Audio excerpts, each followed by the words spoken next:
Well, hello everyone. It's been a little while since we've done a first-time buyer market update, and this is one of those days where, at first glance, the data says one thing, and then if you dig a little bit deeper, it's really saying something completely different. And I'm talking about inventory. This is that time of year where we're really trying to gauge what kind of a year, what kind of a spring are we going to have. And if you're a first-time buyer out there, these are kind of the words and the statistics that you live and die by, trying to make plans, trying to decide whether this is the year that you're going to become a homeowner. So let's go ahead and get started, and I'm going to show you exactly what I'm talking about.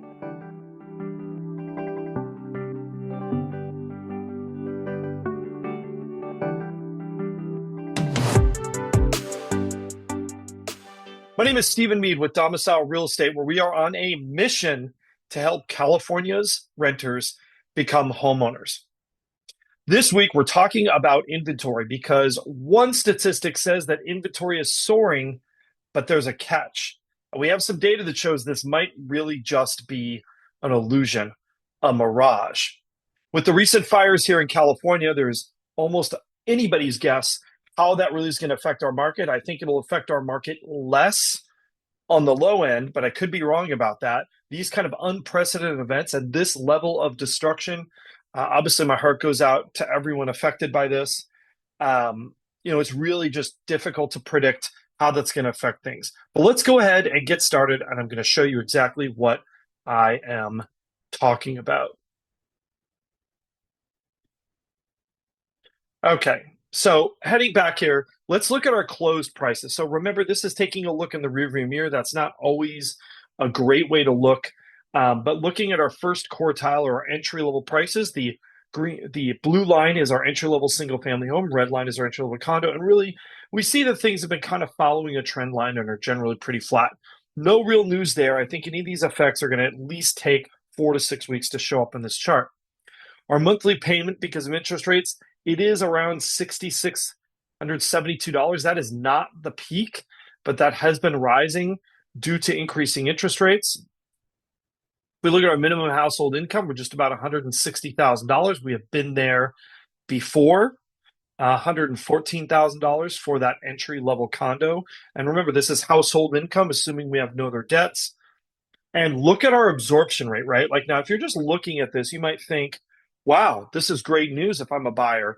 I'm going to go out there, absorption rate is low. I'm going to have very little competition in the marketplace. But again, this is one of those pieces of data that's a little bit of an illusion. And part of it is because the effect of timing on our market. So around the holiday period, the timing gets disconnected between buyers and sellers. Sellers, nobody puts their house on the market pretty much between the first week before Christmas and probably the first week into the new year.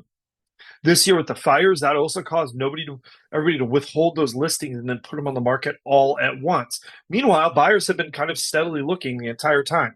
So sometimes these absorption rates can get kind of an oscillation to them, and we might see that number bounce back next week or in the next 2 weeks. So if we look at our total inventory, right, like this is another sign. You're going to say, hey, this is great news. Because if we look at what's going on in this period of time, we see that total inventory has shot up, both for condos and for homes. If we look back where we were at last year, inventory was not shooting up. So you might think, wow, the spring is going to be crazy. The spring's going to be good. But remember, keep that in the back of your mind, that timing issue, that timing disruption, especially with the fires, it forces all of those listings might have been held and then put on the market really in the last week or so. And I've got an additional data point to prove that. So if we look at our 14-day still active percent, this is the first thing that indicates maybe something else is going on. When these numbers start to tilt downward, that indicates that demand is getting more competitive, right? It means that those most recent listings are starting to really get snapped up. Now, if we look at our week's supply of homes, this is really the one that tells us we need to do a reality check on that inventory data. So if I told you inventory increased, 20% or increased whatever, you'd say, hey, that market is getting less competitive. There are more options. But this chart is a great example of why we track week's supply of homes. And this is also called relative inventory. And if you'll notice here, the week supply of homes, whether it's an entry-level home or a condo, has dropped dramatically. Now, how can that be? the number of homes for sale has gone up, but the relative inventory, or the week supply of homes, has gone down. How can that possibly be? Well, I'm going to tell you how that can be.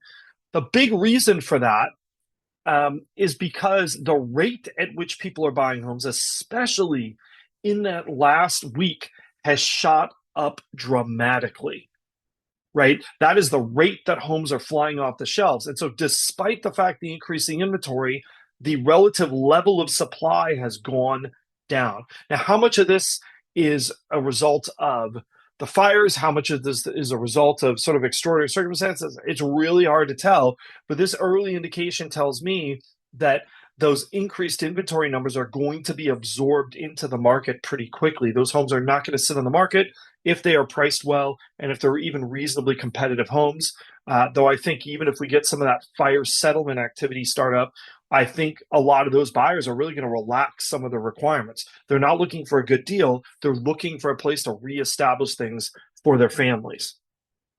So, when we talk about this is why you have to really lean into this data. Also, I want to give a reminder to everyone that real estate is very much a local market. It is what is happening not just in your town, but also in your neighborhood, in your property type, and in your price range. So if you are a buyer out there, right, that also means there might be some places that are a relative better or easier property to get into than others, even though they're technically the same price and they're both in Southern California. You might find that two different market segments might have very different sort of market dynamics to them right now. So again, more of a reason really that you want to hire a professional. Speaking of which, if you know someone who should be a homeowner, if you yourself are considering becoming a homeowner, we would absolutely love to lend you our expertise. You can see how to get in touch with us down below in the description. Don't forget to like, subscribe, and hit that notification bell, and we will see you again real soon.